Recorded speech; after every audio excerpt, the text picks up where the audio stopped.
everybody. This is Brady Henderson from the Swansea Tigers Sports Network. And as you can tell, I got a little bit of a head cold. I think everybody's got that these days. With the season changes and everything going on, it's been cold the last few days. And then today, the sun decided to come out and the Lord decided to warm up the earth. And so that's what we got going on. You are listening to the Swansea Tigers Sports Network, and we are doing a season recap show with Coach Fox. The Tigers went 8-3 this season, lost in the first round of the playoffs to Marlboro County, 49-13, I believe was the final score there. Coach Fox, how you doing? A few weeks after the season is wrapped up, about a week and a half really. Have you gotten any rest, and how are you doing personally? I'm doing fine. I appreciate you asking. I hope you're doing good too. No, not a lot of rest. I went straight into coaching middle school basketball. So, just trying to stay busy and whether it was football or basketball, just trying to lead dudes in the right direction. Absolutely. Well, hey, at a smaller 3A school, that's kind of what you got to do. And most of our coaches do coach dual sports, and most of our athletes play dual sports. And so, Coach, overall, you had a great season. Definitely want to congratulate you on that. 7-4 your first year, 8-3 your second.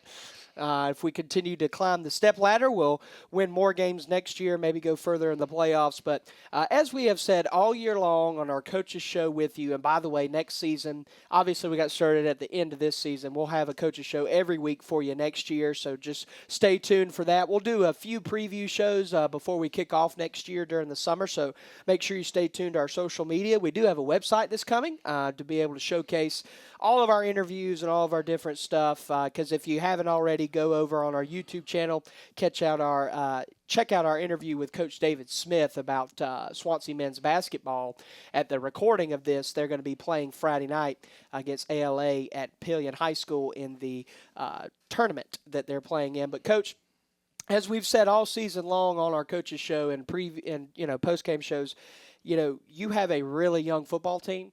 And I know we were talking off air about some seniors and some of their future, but you've got tons of sophomores and you've got a few juniors sprinkled in there, and then you got a lot of freshmen coming up too, especially from that B team. Some good players, if we can get them healthy before next season, are really going to be playmakers. So, Coach, just tell us a little bit about what you think about this season overall, and we'll kind of get into the nitty-gritty with some things. I think we did a lot of good things this year. Obviously being able to win 8 ball games, there's a lot of teams out there that wish they could win 8 ball games. And I've coached a lot of seasons where we didn't win 8 ball games. So, excited about that, about the progress we're making. With that said, we were able to host a playoff game for the first time in 14 years. And that playoff game didn't go the way we wanted it to, obviously. But, just feeling like we're making steps in our program. And, proud of the success we're having. But at the same time, now our goal now is to take that next step. And to me, the next step is going to be winning in the playoffs. Starting to make a playoff run. And being a young team, that's difficult. But our sophomores will be juniors next year, and our juniors will be seniors, and we won't be as young next year.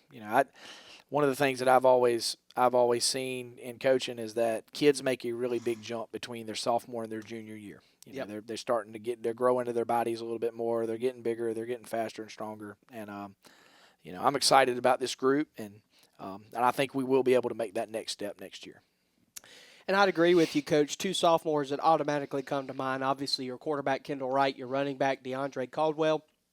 And it's not just on the field growing up, it's also off the field growing up is a part of that too. And so them being able to be, 1 year older, 1 year stronger, 1 year smarter, all of those things. Kind of talking a little bit about next year before we go back on this season, I believe that we're going to be having region realignment. I could be wrong on that. Tell me a little bit about the possibilities with that. And most of our fans don't really know what that entails and what that encompasses. But I think I can safely say that Keenan and Fox Creek and Silver Bluff and Newberry might not be in our region next year. So just talk a little bit about that realignment and what that could look like for the Tigers. So for you guys that don't know, the high school league realigns every 2 years. So they get numbers from every school in the state, and, realignment is based on enrollment numbers. So they start, sometimes they start down at the smallest schools, and sometimes they start at the top with the biggest schools. But South Carolina has 5 classifications, 1A, 2A, 3A, 4A, 5A. Sometimes they split one division into two, like they did with 5A this past realignment. But we are up for realignment this year. And so a preliminary realignment will come out the day before Christmas break, usually is when it comes out. And basically we'll all have 2 weeks to look at it. And then there'll be an appeals process, and then it'll be finalized in the spring, going into the summer basically.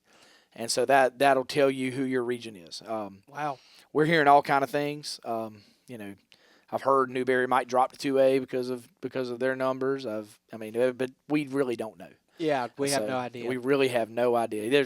At this time of the year, you're hearing all kind of stuff. Yeah. So, it's you have zero control over it. You give them your numbers, and then you're put into the region that you're put into. So, yeah. That's something we can't control, and we're gonna play who we got to play. So, Absolutely. Well, that's the other thing. People, when football's over, we call it in our line of business talking season. Everybody talks. That's right. And at all levels. And so, yeah, we have no idea. I would assume, based on the growth of this area and the numbers that Coach Dever shared with me, I would assume we're going to stay 3A. Yeah, I don't see us going anywhere but 3A right now. Yeah, I really don't.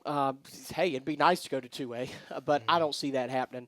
And we want to teach our kids that to be the best, you got to beat the best. That's right. And if we don't want to be bailed out by any kind of region deal. And we've got players, we've got coaches, we've got the ability right here in Swansea to be a premier 3A program and powerhouse. And so that would be awesome to be able to do that. So looking at last season, of course, you open up the season of Mid-Carolina. Just to remind our fans, I know a lot of water's gone under the bridge. That was only one half of football. Your Tigers won that game 49-7. And then that was on a Thursday night, by the way, with rain coming. That was kind of at the end of August there. And then Denmark Olar go down there 54-0. That's a program kind of struggling and has seen better days. Go down to Wagner Sally.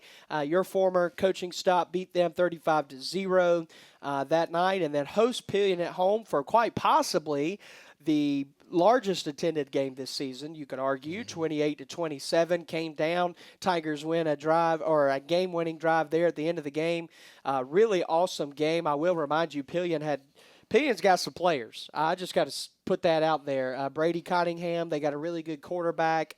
They've got a running back, Trey, that I believe he rushed for 178 yards against us.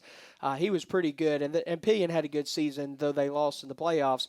Then we go down to Barnwell, 30-12, a Brian Smith coach team that kind of struggling at that point in the season. They ended up okay in their region. But, at that point in the season, they were struggling. Then we welcome Columbia, 36-6. Then we go to Keenan to begin region play, 31-22. And, Coach, when I finish this, I'll let you speak to all of these. But I will remind everybody that was a hard-fought football game. That was before Keenan got their quarterback who hadn't been able to play. But the quarterback they had that night was still good. I will say that. And we rushed for 178 yards, through for 93. Kendall really grew up a lot in that game. If you'll remember that. Silver Bluff, obviously, 28-37. We lost to them. Ran for 309 yards, had the wing tee for the majority of the game, threw for 31 yards. And then, of course, Fox Creek, no passing yards that night. You'll remember Kendall Wright got injured a little bit early on that on senior night, but we beat them 24-13. Go to Newberry to wrap up region play, lose 43-0. Just not a lot happening on offense, 159 yards, which was a season low. We never dipped below 200 other than that game on offense. And then, of course, Marlboro County. I will say this about Marlboro County because we didn't do a post-game or anything, and I'll tell our viewers why we didn't do that here in a minute. But lost to Marlboro County 49-13, but statistically we played really hard.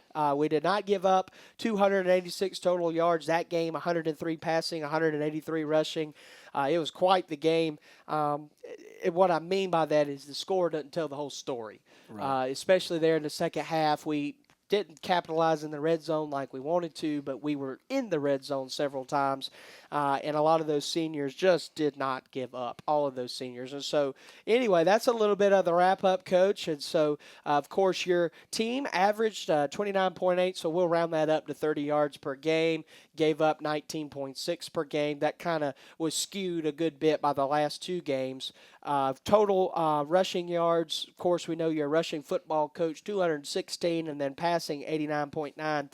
And so knowing that, but also knowing that you have a quarterback who can throw the ball, and if you were there at the Marlboro County game, and you can listen to our broadcast where we discuss it, on one drive specifically, I believe Kendall Wright was responsible for over 50 passing yards on one specific drive. He was fitting, as we like to say, fitting that ball into a phone booth against a really good defense in Marlboro County that gave Oceanside Collegiate a pretty good fight there in the playoffs. So you got a lot to look forward to. There's a lot of positive things that happened. The reason we didn't do a post-game show last game of the season, we want a coach to be able to spend that with his players, and that was the last time the majority of those guys will ever play on a football field. Some of them might get the opportunity to play at the next level, and kudos to them, but most of those guys won't, and so wanted to be able to spend that with Coach, and want to give a big thank you to Trace Selfridge's mom. She had an awesome gift for Coach Fox of Swansea and Doug Bennett Stadium, and all the seniors signed it. That's got to make you feel good, Coach. And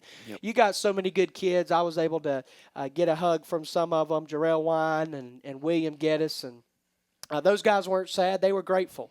They were thankful. Those are guys that were at the beginning of their career here at Swansea, were in a losing football program, and now they can say that they were a part of making it better. So, I mean, that's just so positive. But kind of looking at all these games that I just recapped, obviously your non-conference, mostly 2A and 1A schools. I believe all 2A and 1A schools there, other than Barnwell and Pillion and Columbia are your 2A. The rest are 1A. So just kind of looking at your non-conference and then in the region games, your thoughts and things we left out there, but things we also did a lot better. Yeah. Mid-Carolina's a 2A team. We started off with them.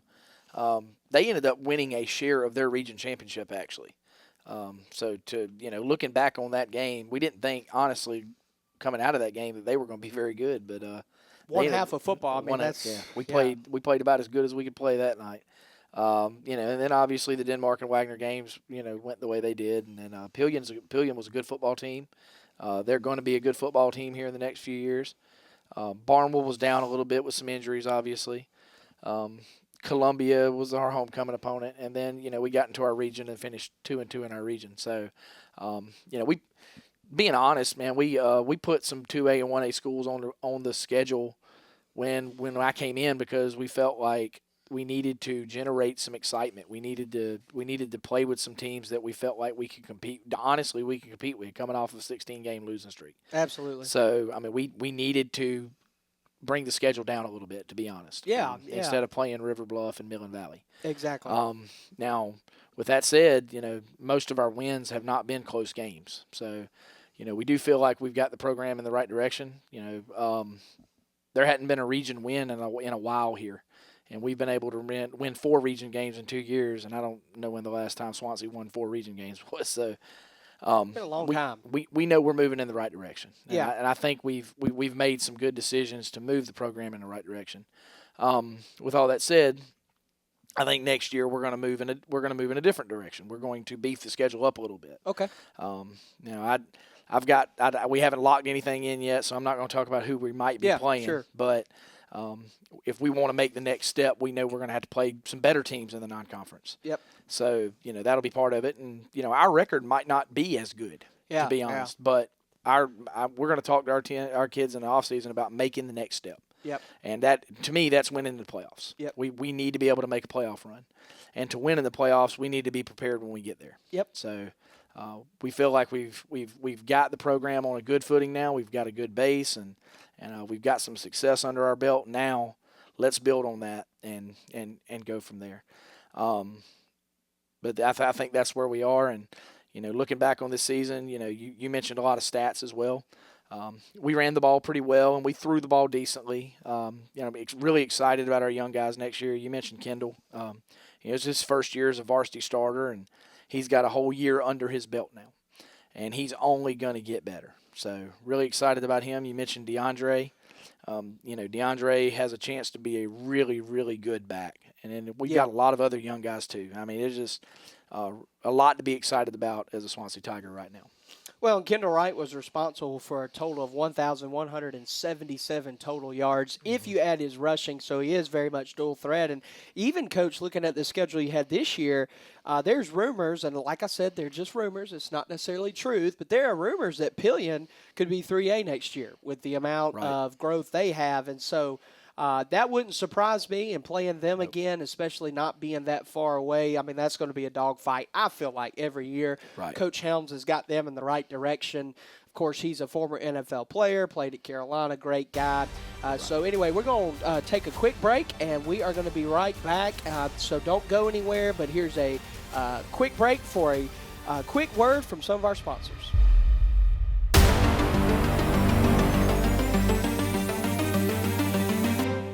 Every smile tells a story, and at West Columbia Dental, Dr. Cope and his dedicated staff are here to make yours shine.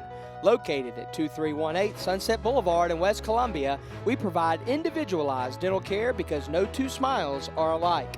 Let us help you achieve the healthy, confident smile you deserve. Don't wait, call today, 803-794-6464 to book your visit. West Columbia Dental, where your smile gets expert attention. Hey y'all, Voice of the Tigers here. In addition to covering all of Swansea Tiger athletics across the Midlands, I also serve as a pastor of a local church. And anytime we need apparel needs or promotional products, we go to the great folks at Blazon in Gaston. And I encourage you to do the same. You can call them today at 803-796-9100 or visit their website at weareblazon.com. Your crew that you've been listening to here on the Swansea Tiger Sports Network are all members and servants at the First Baptist Church of Gaston, and we would love to be able to have you worship with us this coming Sunday at 11 a.m. and on Wednesdays at 7 p.m. You can find us at 121 Okie Springs Drive in Gaston. Come see what God is doing as we gather, grow, and go, all for the glory of God.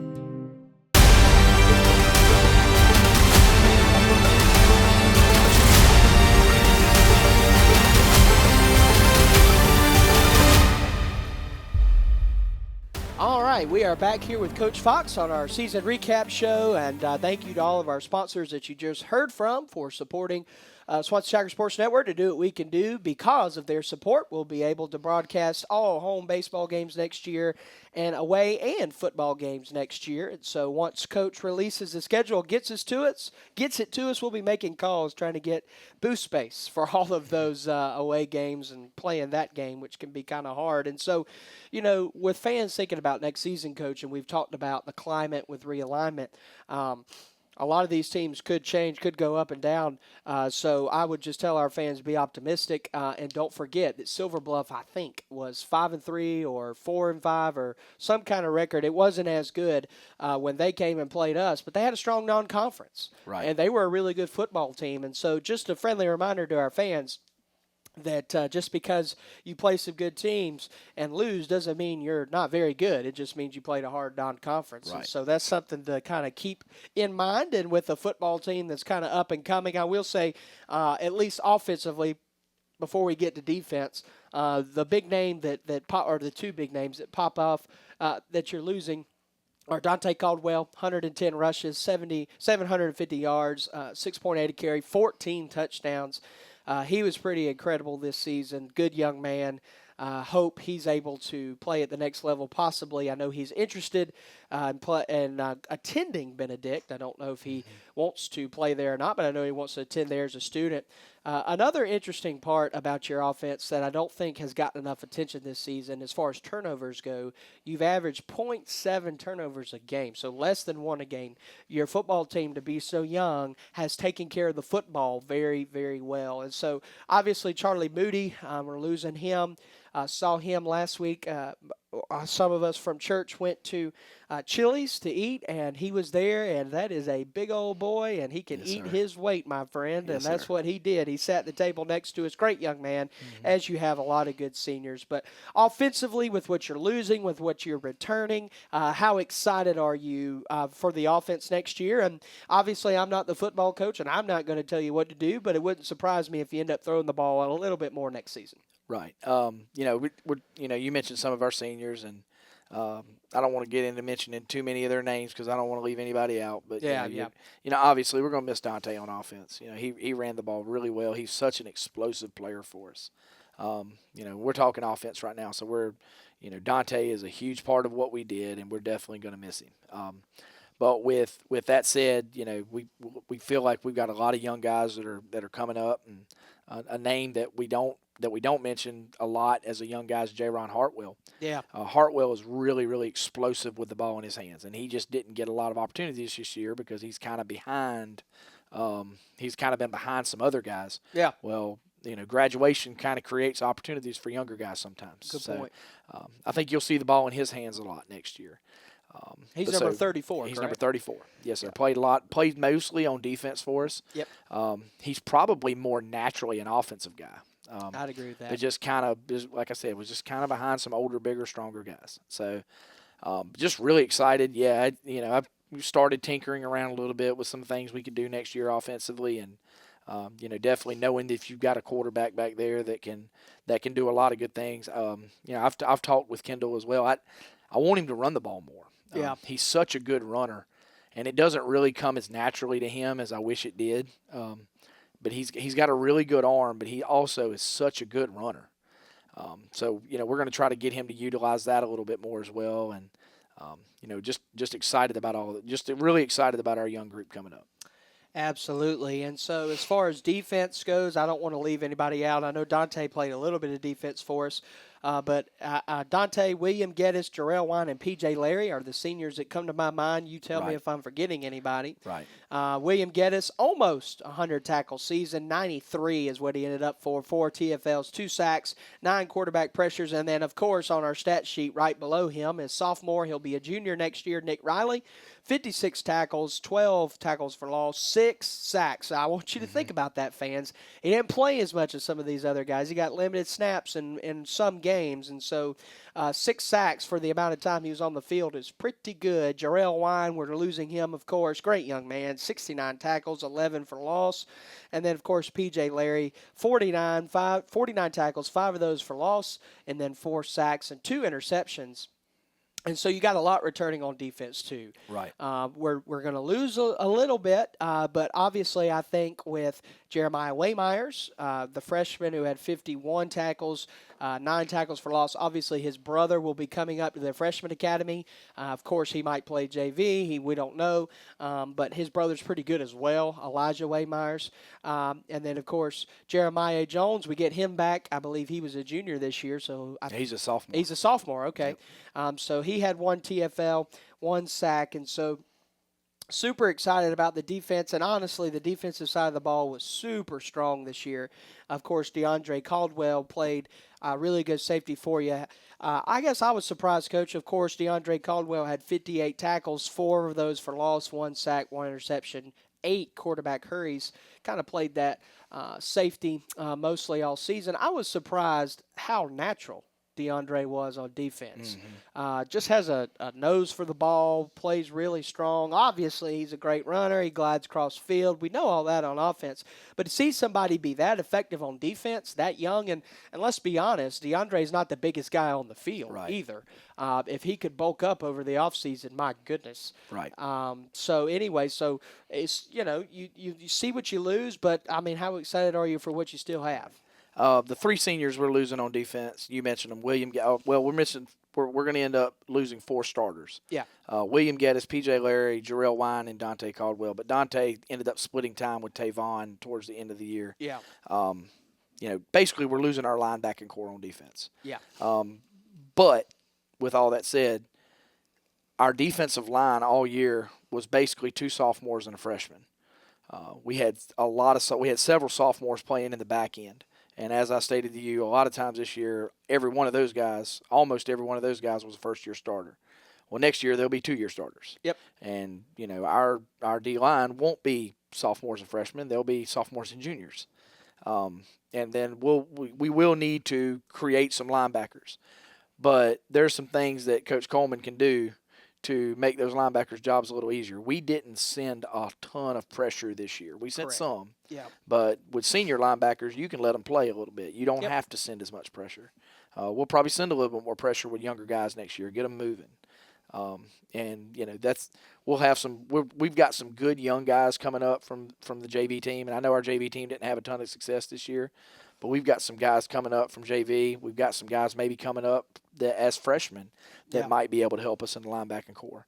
We may be able to take some DBs and slide them down into the box. So because we're going to have a bunch of them next year. Yeah. So we may end up just thinking of next year, we may be a little faster on defense. We may be a little bit more aggressive on defense, kind of make up for some of that youth in the middle. But, we're going to be older around that linebacking core. So, really excited. I think everybody knows Coach Coleman does an outstanding job with our defense and that staff. And I'm so blessed to have him. I don't know how many of our fans know, like, I'm obviously the head football coach, but I've got 4 guys on my staff that were head football coaches. Correct. And, it is awesome to be able to bounce things off of them. And not to mention a guy like Marty Mack, who's been here, I think, since the school opened. Yeah. And, being able to bounce things off of him. And, like, I would put our staff up against anybody. I would too. They do such a good job, and they're such good guys, and they love the guy. They love the kids, and they're such positive influences for our kids. And but just I love our staff, and I'm really excited about our defense coming back too. So. Well, and people don't realize, and this is no knock on you, Coach, but people don't realize how young you are. Right. I mean, you're pretty young. I mean, not to make you feel bad, but you're 14 years older than me. I mean, you're pretty young. So you're only 40 years old.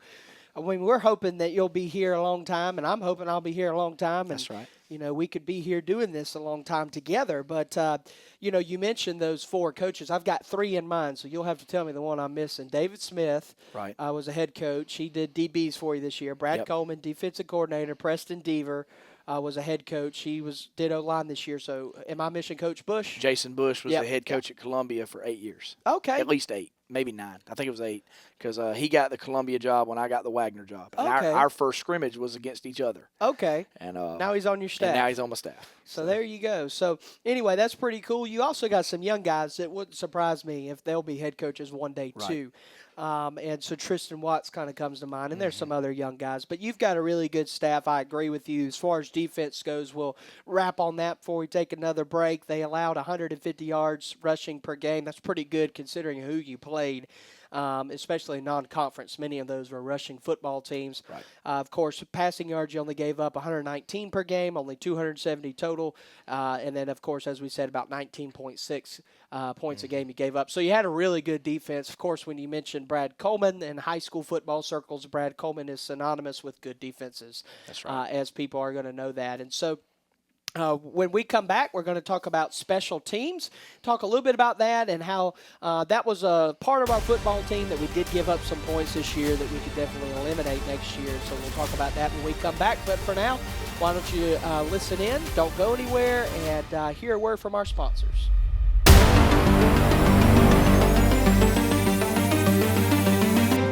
Your crew that you've been listening to here on the Swansea Tiger Sports Network are all members and servants at the First Baptist Church of Gaston, and we would love to be able to have you worship with us this coming Sunday at 11 a.m. and on Wednesdays at 7 p.m. You can find us at 121 Okie Springs Drive in Gaston. Come see what God is doing as we gather, grow, and go, all for the glory of God. Hey y'all, Voice of the Tigers here. In addition to covering all of Swansea Tiger athletics across the Midlands, I also serve as a pastor of a local church. And anytime we need apparel needs or promotional products, we go to the great folks at Blazon in Gaston. And I encourage you to do the same. You can call them today at 803-796-9100 or visit their website at weareblazon.com. Every smile tells a story, and at West Columbia Dental, Dr. Cope and his dedicated staff are here to make yours shine. Located at 2318 Sunset Boulevard in West Columbia, we provide individualized dental care because no two smiles are alike. Let us help you achieve the healthy, confident smile you deserve. Don't wait, call today, 803-794-6464 to book your visit. West Columbia Dental, where your smile gets expert attention.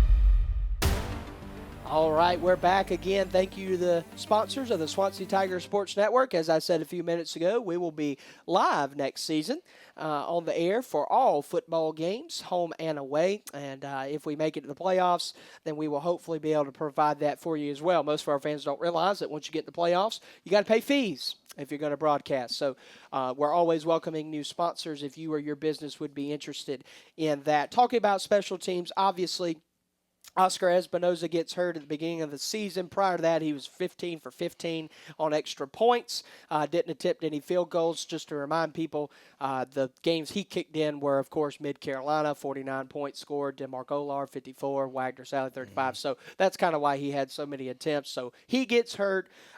We kind of go through the Dante Caldwell experiment in the middle of the season with the toe kicking, and then we're able to get a kid from the soccer team, Jaden Figueroa. He's going to be a sophomore. I believe Oscar will be a senior next year. Oscar will be a senior, and Jaden will be a junior. Jaden will be a junior. So talk a little bit about that. Obviously, I'm assuming Oscar is going to come back. Could have a small kicking battle. Either way, we're going to need both of those guys, as we saw this year. Of course, Jaden was able to attempt 3 field goals this year. Really good to get that experience for him. He made one of them, which was a 21-yard field goal. So just talk a little bit about your kickers and what you look forward this offseason. Yeah. I think Oscar's going to play again next year. Just being hurt, it kind of set him back a little bit, but I think he'll play next year. I think Jaden had a good time too, and I think he'll come back next year. And competition only makes you better. So I hope we have a kicking battle. That would be awesome. So both of them are really good extra point wise, and both of them are a lot better. Both of them kick field goals too. So neither one of them got a whole lot of opportunities to kick field goals this year. But Jaden hit that one, and he was 1 for 3. One of them was blocked. So then he missed another one. So, but excited about those guys. Yeah, they both are good little kickers, and they. We need them to get a little bit bigger and stronger, and hopefully be able to put them in the end zone. That makes your kickoff team a lot better when you're able to kick it in the end zone. So, well, that's something people don't realize. I mean, the big weapon with the kickers is the touchbacks. That's right. Not necessarily, and I'm not belittling extra points or field goals, but and Jaden really there at the end of the season was getting pretty daggone close. Right. And was doing pretty well. So hopefully that will improve. Will either of these guys be in the punting battle, or is that Kendall Wright's to lose? I think that's Kendall's to lose, but either one of those guys have more time to do it. So, it might be something that they can work on. Jaden came out so late this year that we really didn't get an opportunity. We were just kind of scrambling to get him to learn how to kick an extra point. But Kendall does a good job punting. Oh, yeah. And then it's the same time, when you've got your quarterback back there punting, kind of opens up the fake game a little bit. So, we were able to be successful on a couple fake punts this year. Yeah. So, having him back there, and we had Graddick up in front of him, so we kind of had both our quarterbacks back there. So, I think that's Kendall's to lose. He does a good job punting for us. Well, he averaged 37 yards a punt, Right. and for those that keep up with Gamecock football, that is more than Mason Love, who is kicking this season for Carolina. So in high school, especially 3A, that's pretty good. That's right. 37 yards. He punted 19 times. And Therese had to come back there 8 times. And Therese did well, too, 26.5 average there. But, special teams, looking forward to that. And so, Coach, talk a little bit about what the offseason is going to look like as far as weightlifting, practices. Just, we've got a long time. But it's not really a long time because it'll be August again before you know it. So what's your plan for the offseason? High school football is a year-round sport. I think most everybody knows that, but there's not really an off season anymore. There's a couple periods where you can't really do a whole lot, but we can't go out there in helmets and shoulder pads and touch football every day.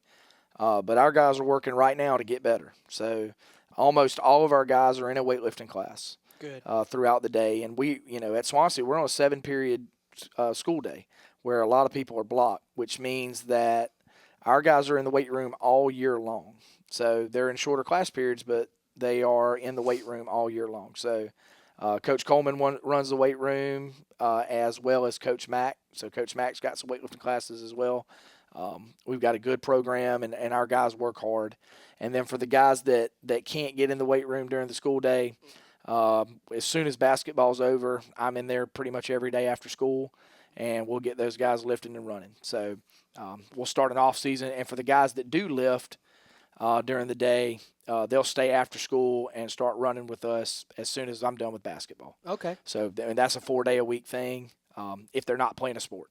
So our guys, and most of our guys are playing multiple sports. Exactly. So, and that's what we want them doing. Yep, I don't ask them to come to me if they're playing baseball or they're running track, because they're getting their running in, and that makes them. We want them to be competitive anyway. So, but definitely I think our off-season program is something that sets us apart, and everybody's working, and I tell our kids this all the time: everybody lifts weights, and everybody runs. But it's at what standard are you doing it at? Yep. Are you going through the motions? That's right. Or are you really coming in here trying to get better? Exactly. And I think our kids do a good job of that. We're not perfect, and the kids aren't perfect every day. They're 15, 16-year-old kids. And sometimes they have a bad day. But we strive to not have bad days. So I know we're moving in the right direction, and just looking into the off season, I haven't had a chance to talk to our guys as a group yet. But one thing I'll start doing right after Thanksgiving break is I'll start having individual meetings with our kids. I think it's one of the best things that I do as a coach.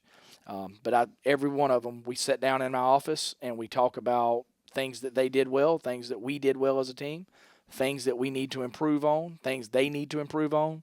And then I always give them a harsh, and you guys watch me coach. I'm a hard coach. Yeah. I love it, by the way. But I always sit down and I'll give them a harsh truth. Like, this is something you need to get better at it if you want to accomplish what you want to accomplish. And it's it's just me and them in an office, and there's no embarrassment about it. But this is what needs to happen. So I think it's one of the best things we do as a program, and I also give them a chance to give feedback as well. I always tell them that my door's open.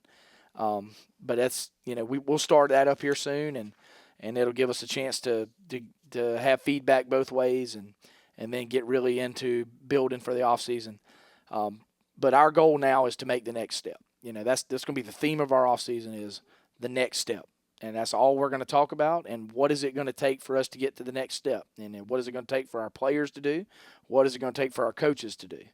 And I know we can make that next step, but we got to have a plan of action to do that. Yeah, sure. There's a goal's great, but if you ain't got anything, if you're not putting anything towards accomplishing that goal, then it's a dream.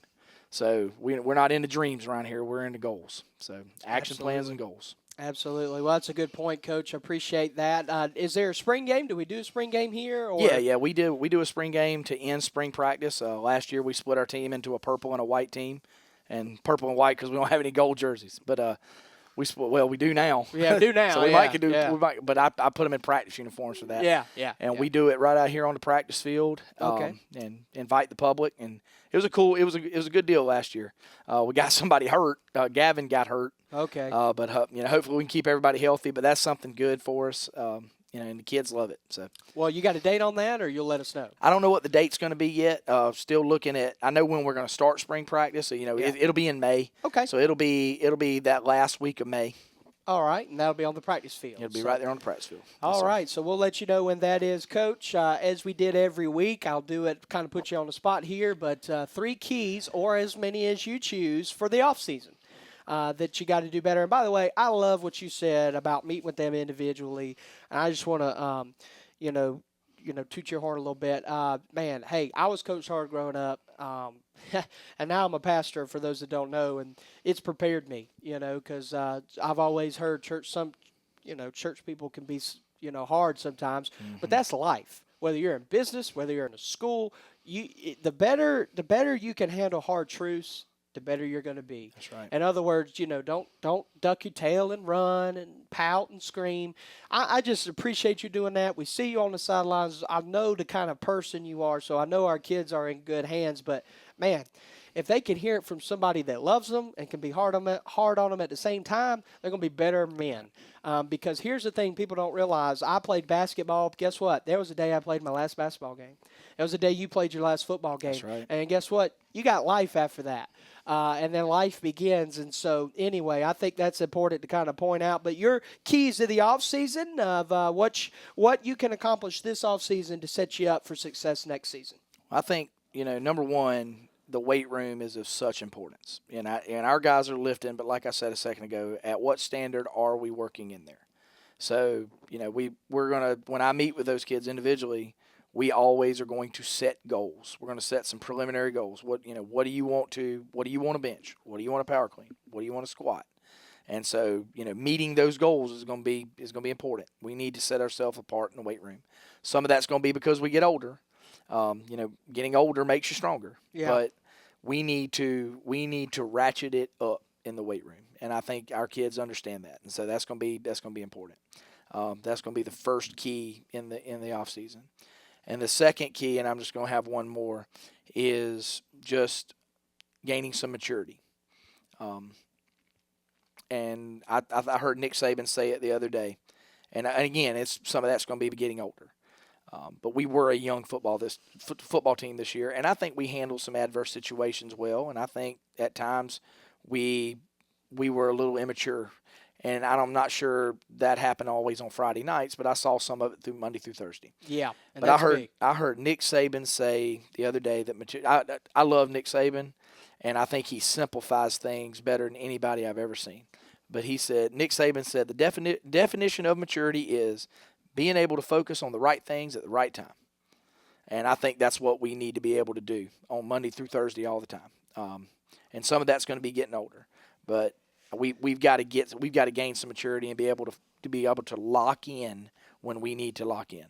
And so being a young team, that was hard sometimes on Monday through Thursday, but we need to be able to see a jump in that. So we're going to grow up in the weight room, and we're going to grow up for real. So just weight room and maturity. And when we come back when you see us in August, hopefully you see a bigger, stronger, faster football team, because we've really ratcheted it up a notch in the weight room in our off-season program. And then secondly, you see a mature football team that comes in locked in all the time. Absolutely. I agree, especially with the maturity. We've got great kids, but, as being a pastor, we got youth in our church. Some of the youth on the football team are in our church. Yeah, kids these days are different. And, yes, they are. And that's not a knock, but, right. With social media, they haven't known a world without social media. Right. And so that's created a really interesting dynamic, and, videos and TikToks and all that stuff. It's odd. We've got a social media account for the sports network, and we follow some of these kids, and they post some stuff, and I'm like, what? This is funny to y'all? But, hey, whatever. Yeah. You do you, but at the same time, you're right, Coach. Got to lock in, got to get ready. Yep. Coach, we appreciate your time all season. This is the last time we'll hear from you until the spring. Yes, we'll sir. do a show the week of the spring game and talk to you about that, and hopefully get to know some newcomers and all of that good stuff. So super excited about that. So Coach Fox, thank you so much. Congratulations on a good season, and good luck on your middle school basketball game. Yes, sir. Thank you guys for what you do, man. Appreciate y'all. Thank you, and thank you for tuning in to the Swansea Tiger Sports Network. We will see you when we see you. Have a good one.